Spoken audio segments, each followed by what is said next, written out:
Hey everyone, welcome back to the channel here. I made a bit of progress on the PPSh41 build. I'm going to do this one a little different than the previous builds. That was a lot of work making every single step be shown. So what I'm going to do here is show some of the steps, but when I don't show the steps that I'm doing, I'm going to go over some of the highlights of it. So you see here I did some work. I did most of the bolt conversion. This is based off previous designs. This is nothing that hasn't been done before.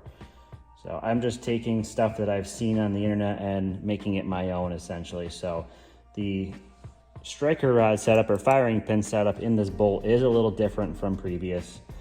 This is just stuff that I've had on hand for my PPSh43 bolt conversion. So it's stuff that I know how to do very well. So here's what we got for the bolt. First step we did was chop it in half. So you see the bolt is in two pieces now. And I don't have a bandsaw. Most people use a bandsaw for this. I have a cold cut metal saw, one of those Evolution guys there. I'll put a picture on the screen here so you can see what that is.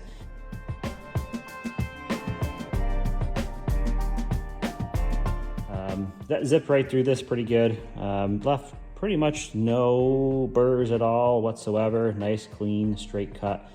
What we want to do is cut about the last inch of the bolt off. This is going to be used for our striker. So what happens is, essentially when it's in the gun and the trigger loop's in, this is going to be held back, bolt's going to be forward, and then there's going to be a second spring pushing against just the striker piece. Sends this home and hits our firing pin on the back of the bolt.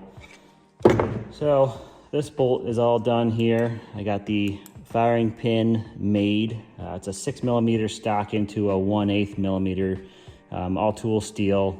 The back of that has been hardened so it doesn't deform at all. But if you can see on here, if it ever focuses, I don't think it will, but there is my nice new firing pin. So besides the nice firing pin we got on the bolt here, we have to mill down the side. I don't know if this is enough yet. I haven't decided what I'm gonna do for a blocking bar. I'll probably just use a piece of 1/4-inch steel, weld that into the side of the receiver so you can't put a full auto bolt in that receiver once it's been done. So this will allow the semi-automatic bolt to fire while it is still pretty much hidden inside the receiver, so you won't see that at all. So there's that. Pretty simple. So this is pretty much done. I might have to mill this down a little bit more, but that is pretty much done. I don't have my striker spring. I found one single spring on McMaster-Carr that has enough room to make it work for this striker setup. So what I'm going to do is I'm going to mill a 5/8 or so recess around this hole, because that's where my striker spring will go.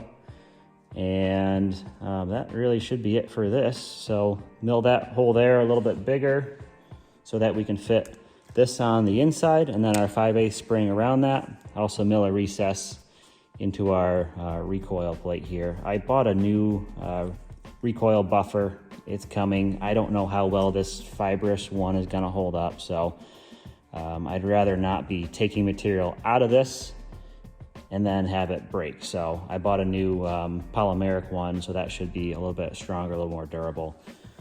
So with that, I got my fire control group with all the appropriate denials and semi-conversion. So see here, I cannot move that to full auto.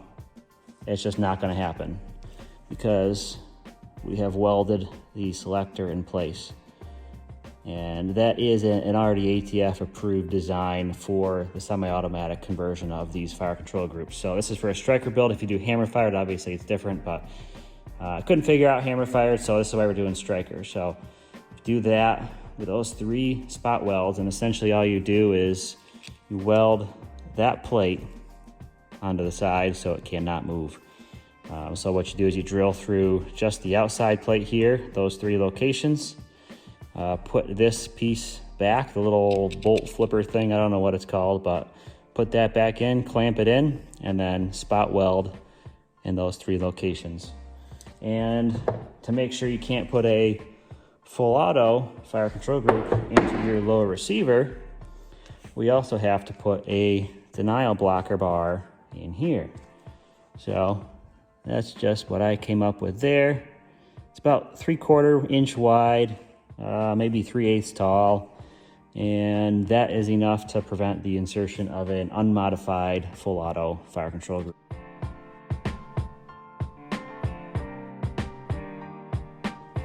So with that, you can put this in, and that foot fits just fine.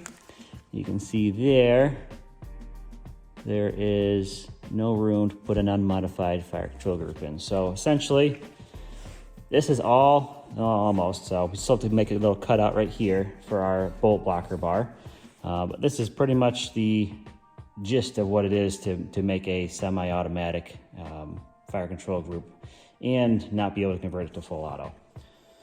So that said, should be pretty self-explanatory what's going on here. Let's put this together. Bolt goes here. So there's the little ejector flipper. So you can see when it goes through the bolt, that's what flips around straight up. I don't have my extractor in place yet, but that's pretty much it. I don't have my Sear either. I took that out to weld, haven't put it back yet. This is still pretty hot, honestly. I just finished welding it. And then what we'll do is, I'm missing a spring, but that'll go in there. That'll go in there. And so this will be held back by our new striker spring. The bolt will be sent forward by the little spring, which is the existing recoil spring. When you pull the trigger, this is going to go sliding forward, hitting the back of the firing pin, and setting the round off. When it comes back, it's essentially just going to reset the striker like that. That's going to stay back, being caught by the Sear, and that goes forward, chambering a new round. So that's those modifications. For the shroud extension, obviously I didn't do a damn thing on making it yet, but I did do something. I'll show you. So I was thinking, okay, well, this is not a round tube. It's not a square tube. It's some weird shape that makes everything a lot harder than it needs to be. So what I found is that the outside from corner to corner essentially is about 1.5 inches, and it's about 1/8 inch thick. So what I did was I bought a piece of pipe that is 1/8 inch thick, 1/2 inch out, or 1.5 outside, and 1.25 inside. So what we're gonna do with that is I have a piece of just scrap metal here that I have, you can't really see that, but I have turned it down to shapes and size so it fits just inside that pipe there, with flats located on each 90. So those flats are milled so that, here's the plan. Since I don't have a press, what we're gonna do is we're gonna take our pipe, put it on here, heat it with our weed burning torch till it's bright red, and then beat it into shape. So I'm hoping that's gonna actually work. We'll see, maybe not. If that doesn't work, then I'll get a new section of pipe and use a shop press. But I don't have one here. I just got to go across town to use it. So it's a little bit not the greatest situation. So if you can see that, here's a flat there, flat there, flat there, flat there. And this is just a scrap piece of steel that I had laying around. Besides that, welding this guy up is going to be interesting, pretty much because I can't figure out how to make a good jig. So what I did was I turned down a piece of aluminum that is essentially the right radius for that corner there. And I have a piece of square stock that I haven't really trimmed yet, but that should be able to be used for my flats on top, like that. So I'll have to do it in 3 different pieces. One with the backer over here, one with the backer over there, and then one with a flat stock on top. So you see the holes there I obviously pulled the rear sight off so I can get some good clearance around that weld there. There wasn't much clearance there with the rear sight, so all I did was I drilled out just the last bit of the rivets here and then pounded them through, and my plan is to just spot weld them back in place once I'm done. That's because this weld here is just way too close to that rear sight. I'd probably start biting into it with the welder. One thing that I didn't really see much on the internet about is getting the rear takedown off of the rear receiver section. It was easier than I thought it was going to be. Essentially, there's a roll pin here that's kind of rolled over. All I found was one side was a little less rolled over than the other one, so I just tried to pound that side through, and it went all the way through and out. So I was able to pretty easily take this apart to isolate the receiver section. So with that, that's almost it, except for the barrel that I'm gonna make. I've got my barrel blank in. Started turning it down, so this is gonna be an 11-inch barrel here. This is a 1-inch Green Mountain barrel blank here. And just gonna turn this down to about 5/8, and then machine or turn in a smaller section in the end there to fit my 5/8 pipe. So this has a 1/2-inch inner diameter, 5/8 outer, and we're gonna make this be our permanent 16-inch extension. So this will slip over the end of the barrel there. I'll weld that all the way in place, turn it down so it looks seamless. So it'll be a 11-inch of rifling, and then probably, 5.5. What is that? That's 16.5 there. I like to go a little more than 16 just to be safe. So I'll make that just about 16.5 inches, and then this will be turned down to fit just through the inside of my front barrel extension there. So that, maybe I can finally get some work done. It seems like I haven't done much, but this is a few hours at least of what I've done here so far. I have not done anything with the stock. I don't know if I will. It's a very nice looking piece of wood, honestly. So I don't even know if I'm gonna oil it. It's just nice as it is. So with that, I think probably the next thing I'll do is maybe make the barrel. I've got a 9mm reamer coming. I'm going to make it a little bit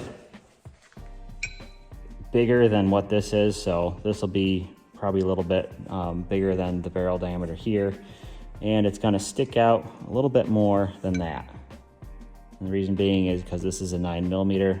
I want this to be closer to the magazine so it'll feed 9mm correctly without having it jam up on me. Similar situation to what I found out on the M49-57. So I'll turn this flange right here down to probably be a 1/4 inch or maybe 3/8 inch thick. We'll see. I can always turn it back down before I chamber, and hopefully that'll be good enough there. And once we get this made, then we'll be able to get our spacing for the front shroud section, because I don't want to be welding the front shroud together and have it be too short to meet the barrel. So that's pretty much it, guys. If you have any questions so far, let me know. If I missed anything, I'm sorry. I'll try to cover it next time, but that's where we're at. So I'll try and cover a little bit more in video. Obviously welding, got my new TIG welder. Not very good at it, but I'm decent. You can see there, I've already dipped my tungsten once, so we got to regrind. I got my tungsten grinder pretty much on my hip. It's hanging under my bench, plugged in, ready to go at all times, because I do that pretty often, unfortunately. So that said, stand by. We're gonna make some more progress here. Hey, one more thing while you're here. Remember I talked about feeding 9mm? How it wouldn't work with the barrel that I got because of that shoulder there? Well, this is why. So, you see here, I got it pushed back quite a bit here. So, right when the round is leaving the lips of the magazine, we need that bullet to be starting into the chamber. Because if it's not, essentially what's gonna happen is that round is just gonna be pushed straight up in the air, by the mag follower, and it gets worse the more the mag is loaded. So instead of the barrel being way back here, you see it's full clear here. That's gonna just shoot right up in the air and jam up the gun. We're going to machine a new barrel and have it just off the magazine down there. So just like that about. So the round is nice and in the chamber here before it leaves the magazine. And that's gonna stop the bullet from being, or the round, not the bullet, but the bullet with the case and the powder and the primer, obviously.